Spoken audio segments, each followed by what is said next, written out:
Hey everyone, Jay Sherm here. Strap on your boots. In today's podcast episode of Startup Journey, I am talking to Lucas Liu of INFI.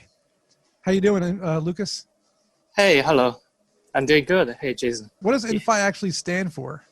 INFI stands for, it reflects a core of our product. It's intelligent, integrated, and flexible. Cool. I like that. Yeah. So after you got your PhD in computer engineering, you managed a restaurant in Chicago's Chinatown, right? And this is where you had your aha moment, where you realized I could do something better. I can fix the restaurant industry. So tell me a little bit about the journey from getting your PhD to working in Chinatown and then having your idea. So while I was studying in school, I was always trying to do some entrepreneurship. I always admire all those great entrepreneurs. And while I was in school, I got the opportunity to run a restaurant with my friends in Chinatown. And that's where I started the entrepreneurship. Even though it's a restaurant owner, it's a small entrepreneurship, but it is. So while I was doing that, I see that as an immigrant, all those technology in the United States are not very friendly to the immigrants. You know, for example, the POS system, the online ordering, all those kind of stuff. And also, immigrants are facing a great challenge, which is, for immigrants, they love running restaurant businesses. You know, as Chinese people in China, there are many restaurants. However, the perfect labor for immigration run restaurant is actually the second generation of immigrants. But those, because they speak both language really well, you know, the English and the native language. When you were in the restaurant and you were building your product, what were some of the challenges that you faced? The biggest challenge is actually, since, you know, it's built for restaurant owners always has many different requirements.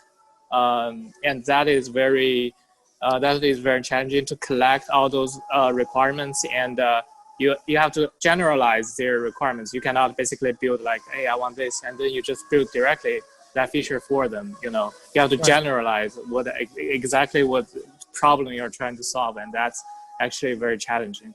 What was the problem that you were trying to solve?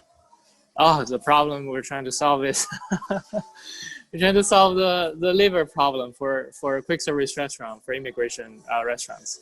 And the self-order kiosk, which is one of the most important thing, because we believe it's a new point of sale for the restaurants. Traditionally it's a labor trying to sell for the restaurant. Now we're trying to build a machine that helps the restaurant to sell. So which really worked out. Yeah, I was looking at your website, infi.us, and I see that you have these kiosks available in the restaurants where people can use a touch screen to, I guess, order what they want to eat, and they can pay for it at the kiosk. Is that basically what it is?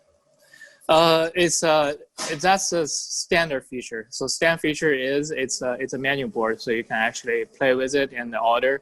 There's a lot more than that, because it's a self-ordering machine. We have artificial intelligence powered in there, so it actually studies your ordering behavior and give you correct suggestions based on your dietary preferences. And that is where the core comes from. You know, if we memorize you don't eat, you're a vegetarian, we won't recommend meat to you. You know, if you want something sweet, we won't recommend something salty for you. So, you know, for all those local restaurants, which are normally a new customer walk in, they don't have any idea about the menu about this restaurant. We give them correct suggestions. We also, you know, provide them great feedbacks, and also for the restaurant, we provide the customer upsell strategy, you know, customized upsell strategy. So it actually helps restaurants sell more. The average ticket size increase, the overall restaurant efficiency increase, and it's great. It's a win-win for both the restaurant and the diners. Right, and so I've seen these types of kiosks in like fast food restaurants and like convenience stores and things like that. Like one of our big convenience stores here on the East Coast is called Wawa. And Wawa has touchscreen menus where you can order things. So yours is similar to a lot of what I've seen out there, but yours has artificial intelligence, so it learns the habits of the people, so that next time I go in there, which I personally don't like the fact that when I go to one of these touchscreens, I have to go through the same menu every single time to find what I want. Whereas if it learned what I wanted, what you're saying is yours would say, well, here's what we know you like. Here's what we know that you would probably want to eat. So we're only going to offer you these items. We're going to remove all the other items from the menu because you're not going to want those. Is that what you're telling me? No, it's not going to be removed. It's just how they laid out, you know. It's like a YouTube. Like my YouTube is not going to look like the same as your YouTube, I see. right? So it's Yeah, layout. but It's more it's layout. a layout. Okay, Yeah, the content's there. If you search, if you sort them by alphabet, everything will be there. But okay. It's a layout. How we recommend it is different. Yeah. All right. Now let's say you can go back to Chinatown when you're in the restaurant business and you first realize, you know what, I can build this product. What was one mistake that you made that you wish you could have avoided? And if so, how could you have avoided it? So the mistake we actually made was selling the kiosk to different states. We actually should focus on Illinois or Chicago because it involves hardware, and hardware has, not all the hardware companies are like Apple, like have great hardware product, or like, Tesla, you can have something, you can ship it everywhere in the world and has few problems, it's a kiosk, it has problems. So once it got the problem, if it's out of the state, it's hard to maintain.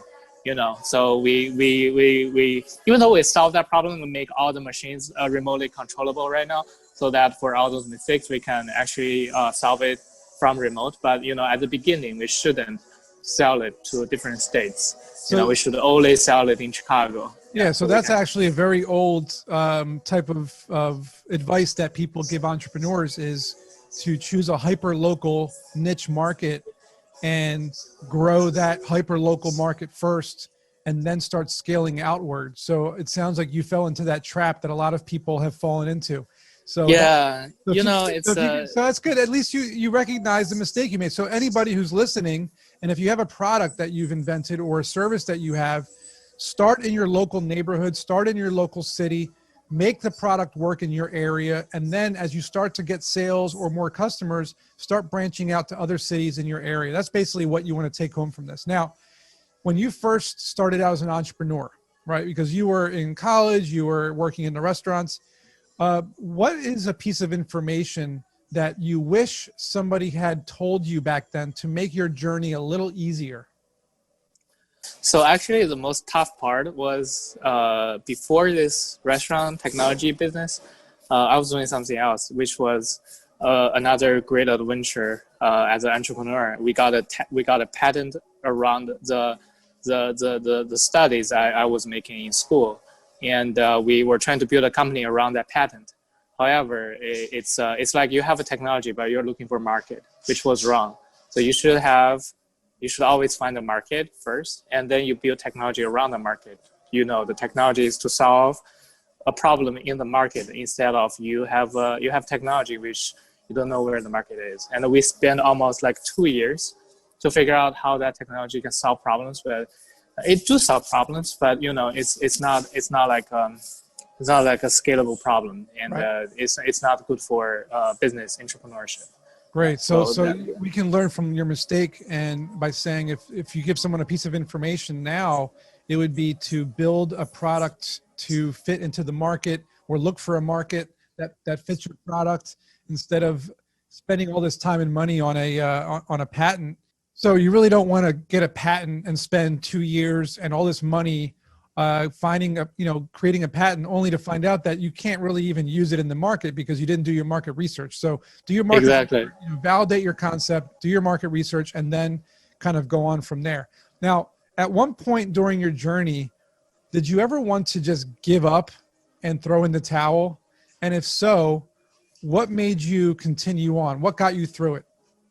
There's so many times I want to just give up, and what gets you through it? What keeps you going? What keeps you going? What keeps me going is actually the team. The team every time you want to give up, and you look at the team, and the team believes in you, and we believe in the product, even though we face a lot of problems, and we think the team, if we stick together, we can get through it. No matter how hard it is. I think there's always more solutions than the problems. Yeah. Speaking of the team, what's it like working with your co-founders or your employees? What's it like managing people in the restaurant? What's it like, what's it been like managing people? Managing people in restaurant, managing people in a company I'm working with is totally different. So managing people in the restaurant is more like, you need more standards, and also you need to actually like be there, and you have to watch them, because it's a restaurant. Every step you go wrong, your food goes bad. But for managing a business, what we're doing, like, you don't have to go there and managing, because it's more like coders, software developers, product managers, project managers. All those people, they can work from home. You don't have to be there with them every day. It's a product test. All those people. So that's totally different. I think what I'm more comfortable with the team I'm working with right now, instead of working with restaurant people. There's no offense to the restaurant people. It's just different people have different, like habits, characters. Like, I'm more like a technology characters, and I'm not a restaurant guy. That's the biggest difference. Yeah. Cool. Mm-hmm. All right. And so, what are some of the perks and advantages of running a startup or running a business that you think are, why do you like doing it? Oh, because, I used to work. I worked a little bit. I feel like it's what you learn from working in a corporate is limits your potential.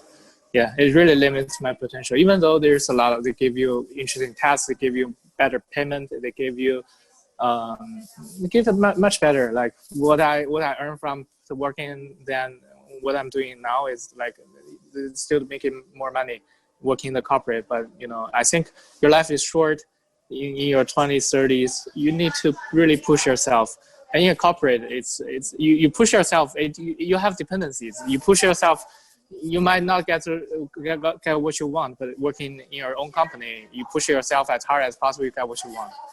So I think that's very, very valuable. Awesome. So speaking of pushing hard and getting what you want, this is where you can give some words of wisdom and some pieces of inspiration to entrepreneurs out there to follow their dreams. What do you have to say to everybody out there who wants to pursue their dreams and wants to, start a business?